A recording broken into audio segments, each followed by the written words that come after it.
thanks for coming along today to talk about observations, and why don't we just kick off by saying why would you use observation as a data collection tool? Okay, yeah, that's a good question. Observation, I think, is one of those techniques, methodologies that isn't used as much as it could be, and that's a shame in many ways because it's a really, in some ways, quite unique, because I think observation captures what people are actually doing, if it's a classroom, how they're teaching, rather than what they say they're doing. And so that's why I think it's an important methodology or method for collecting data. That doesn't necessarily mean that it's entirely objective, of course, because how you interpret a scene depends on you as the interpreter. So there's still a fair degree of interpretation to do, but it does capture data that sometimes we miss when we do interviews alone, because you're seeing what people are actually doing, you're seeing the action. Yeah, yeah. So is there any kind of data that you might be able to collect in an observation that, say, you couldn't collect using other data collection tools? Yeah, I think that's absolutely correct. There are data that can be collected almost uniquely through an observation. I think a good example is body language. Right. Yeah. So when we read a transcript, for example, so maybe you've done an interview and you've made notes, you hear what people are saying, but you don't see how they said it. You don't see their face movements, their body movements. So that kind of concept of body language, which for some researchers is absolutely crucial. They might be more concerned with what's the body language telling us about this person's dispositions or whatever than what they're saying. So I think that kind of data is a really good way to use observations. Observations collects that data almost in a unique fashion, rather. And I suppose that then has implications for the way you analyse observations. Yeah. I guess we might talk about that in another video. Yeah, but I think you're right. The analysis brings with it issues that are particular to observations as well. Yeah, great. So are there any particular problems with data collection using the observation method? Because there often are with all data collection. All methods, So what are the problems really with observations? Well, as with many methods, it's almost the flip side of the coin. The things that are its advantages can be its problems as well. And I think one of the things is that whilst I said earlier, it's very naturalistic, it's live, particularly if you're viewing a recording of an observation, you've got to face the problem of what counts as evidence. So just a simple example could be, for example, you decide to film a classroom where a teacher is teaching something that you're interested in, and you point the camera at the teacher. That's excellent perhaps for find out what the teacher's doing, but what's happening around the teacher? It wouldn't be necessarily showing the students and so on. So there's an issue about what you can observe and how much of the classroom, I'm saying classroom because it's a typical example for a teacher, but how much of a setting you might actually be able to capture and of course then how you interpret it, which we might come on to later as well. And I suppose just thinking about cameras and just, I guess this depends how you observe. I suppose there's this thing about reactivity and about what people think about being observed if they know it's happening. Is there something around that? Yeah, absolutely. I mean, it's often referred to as the Hawthorne effect. Right. That once people know that they're being observed, and this goes back to classic research in the 50s when people were being observed on the factory floor, they behave differently. And I've seen that myself when I've worked in schools, and I've, again, often taken a camera in. It upsets the dynamics of the classroom. However, there is research that shows a lot of that effect is only temporary. So this might be a matter of trying something out over a period of time, or perhaps not necessarily capturing all the data immediately. Maybe giving the camera a chance to roll, and then you're analysing that data. So reactivity is an issue, you're right. But it can be overcome. I think that's an important point as well. Yeah, and just something else that sprung into my head with you saying that is about if you didn't have a camera, and let's say if you go for the classroom again, you're in there quite a long time. I suppose, I mean, I don't know, but is also an issue concentration, because you can easily miss stuff over a long period of time when you're observing, I'm assuming. I think so. I think particularly if you're observing for research purposes, because many teachers in classrooms will be used to observation, but when you're observing for a research purpose, it's usually very focused. So you may only be concentrating, for example, on the types of questions that are being asked by the teacher, or the types of responses. And that's incredibly demanding. You might be using a schedule, for instance, to record it, but it's very demanding and very difficult to stay focused on just that and not to wander onto other interesting aspects of what's going on in a classroom or the context that aren't relevant. Yeah. I guess the other issue that we might want to discuss as well at this point is that it's very difficult in an observation. If all you've got is the observation, it's sometimes difficult to detect cause and effect, or the difference between cause and effect. Right. You know, it's a good example of this is often the worn book. You see a book on the bookshelf, it's all tattered and worn. Yeah. Now, could be inferred that, oh, that's a well-read book, it's been read a lot. Of course, another inference could be it's been vandalised. Vandalism in this school is really high, because look at the quality of the books. And the same is true of observations, I think. You can't necessarily tell, is that a cause of an event or the effect of an event, which often means you need another way of collecting data. And one of the ways we often talk about that is triangulation, which is perhaps something we'll talk about later in this video. Yeah. So I suppose there's something around going into an observation with an idea of what it is you think you're looking for, but that actually can also be a hindrance, because what you might find is something that you actually can then argue, oh yeah, I found the answer, and actually you're finding an answer for something different, and that the worn book would be a good example of that. Kind of self-fulfilling prophecy, where you find what you're looking for. Yeah. So this comes back, I think, as well to the research question, that you've got to be really clear about what is it I'm trying to find out, and therefore the link between the research question and the method. Is observation the best way to do this? And that ability to step back is important, isn't it? That I'm actually trying to see this afresh. I'm not trying to just cherry pick evidence that supports my hypothesis. I'm trying to identify what's really going on here. It's quite tricky. Yeah. So when we come to actually go into a setting and start our observation, is there a method that we use? Is there a particular way that we engage in observation? Yeah, again, I think that depends on what you're trying to find out. So there are different methods for observing, and some of those might be described as very structured. Right. So a very structured observation is typically one where you probably know what you're looking for. You're trying to prove a hypothesis. So a good example might be, do teachers ask more closed questions than open questions? Now, if that's your hypothesis, you might go in with a structured pro forma, and you've got two columns, closed, open, and you literally are watching or counting the teacher's questions and recording them. That'd be very structured.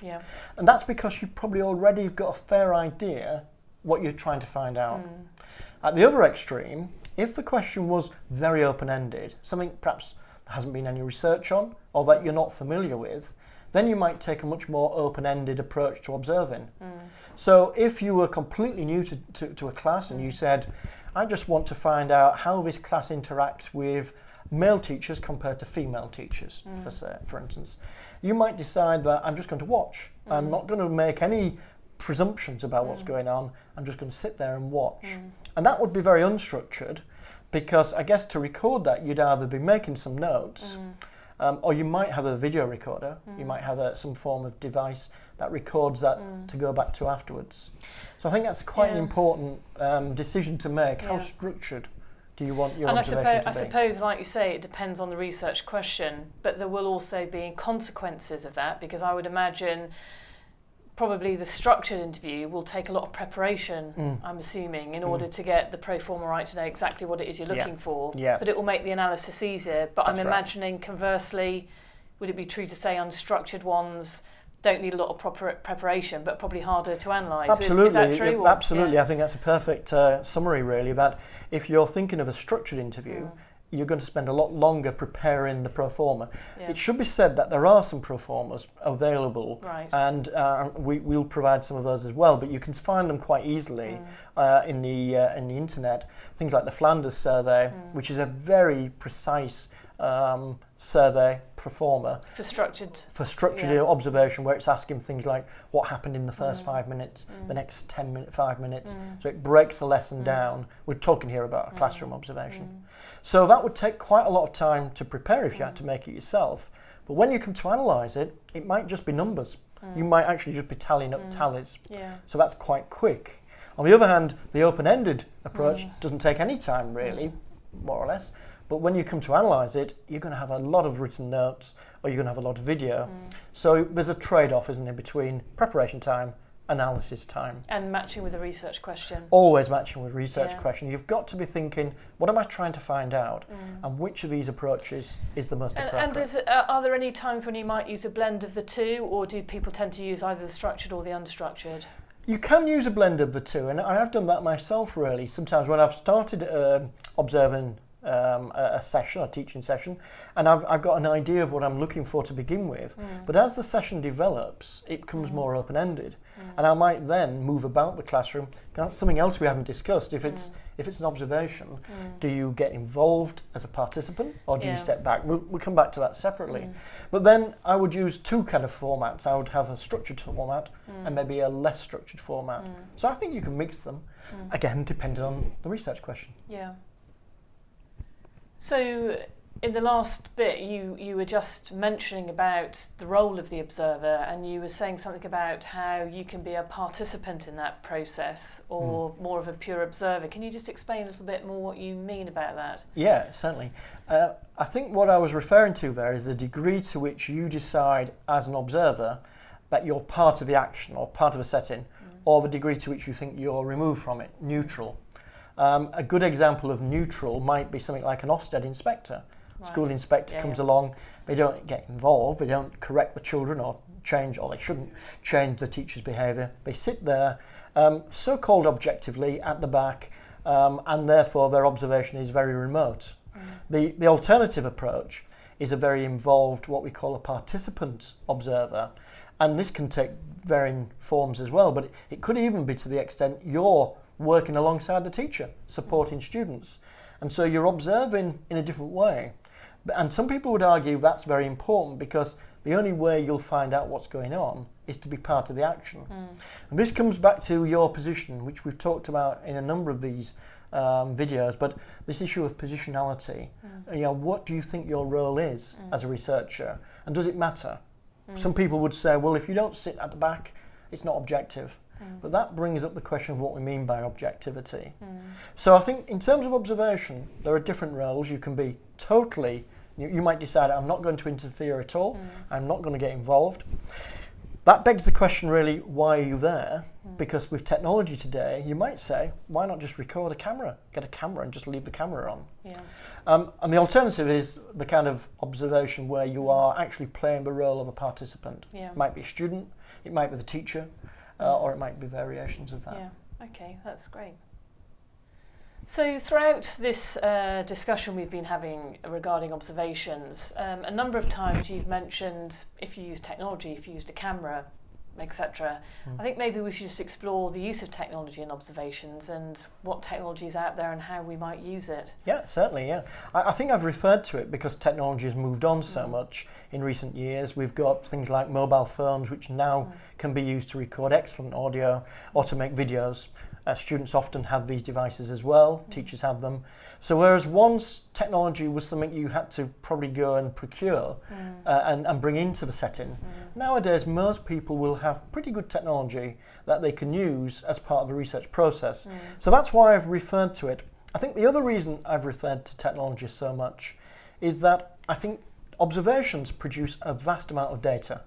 Whether it's what you're looking at or the notes you're making, and it's very hard to capture that using just a pen and pencil and trying to record it. So I prefer to try to use something like a camera, or it might be an iPad, a mobile phone, that gives you a capturing of the scene, captures the sound as well, and then you can analyse that later. And increasingly now we're seeing apps that have come out specifically designed for researchers to capture this kind of data and even to analyse it. And one of those examples, I mean, one of the things that we use a lot in our context is a simple app called VEO, which I think you're familiar with. And VEO, V-E-O, allows you to capture anything in terms of observation, but to tag it and to put notes or tags alongside the video as you're capturing it. So you're partly analysing it as you're collecting the data. Yeah, that's why I like it so much. The beauty, I think, is that analysis is a big job. It's going to take you a long time with video, but the beauty of this approach is as you're going through it, you're attaching tags. And what I mean by tags is you might be, for example, watching a lesson where you want to find out how many times the students ask interesting questions. Yeah. Let's just say that. So you create a tag for that, and you might say open question, closed question, and all you do as you're watching is just press the button, and it links a tag to that clip of video. And the beauty of that is afterwards, when you come to analyse the video, rather than watching the whole lesson, you can just watch the tags, the bits you've tagged. Yeah. So it speeds up the process of data analysis. You've still got to analyse it, but it's speeding up the process of getting to the data in the first place. Yeah, excellent. And I think there are a number of different apps that are available that do the same thing. So I would encourage people to look at how they might use technology to support their observations. Yeah, and it's changing all the time, so people need to keep current with things like that. Yes, absolutely. Yeah. I think that's been a really good overview of observations as a data collection tool. I suppose the only last thing I wanted to ask you about is, are there any particular ethical considerations we need to think about with observations, particularly when we're looking at working in schools and there's young children involved? So is there anything you want to say about that? Well, I think there are a number of issues. Some of those are the more obvious ones. For example, there's the issue about your responsibility as an observer. So in a classroom setting, do you get involved, do you intervene if something happens, a critical incident, a fight breaks out? So I think you've got to resolve that issue. But I think the more pertinent issue about observations from an ethical perspective is the one about protection and about privacy and permissions, really. Because unlike an interview, so a teacher might talk about a student, but you can't see the student, so you don't know who that is. In a video, if you've taken a video of an observation, obviously you would see who that is. So there are issues about whether, do you need the video? I mean, it might be that you use the video confidentially yourself, again with permissions, but the video is never revealed, nobody else uses it. But I think the big issue there is to make sure that you've clarified that the school's position. Has the school got permission from parents? Because of course children are minors, so they're going to need permission from parents. Have they got permission for you to film it? And if you're doing this from a context of a researcher, you may need permission from depending on who you're doing it, from a university. Have you got permission as a researcher to do it? And we're going to talk more about ethics, I know, in a separate video, because it's quite a complex area. So I'd recommend that people think about that, perhaps watch the video that we've done on ethics, where this is explained in a lot more detail. Great, okay, thanks.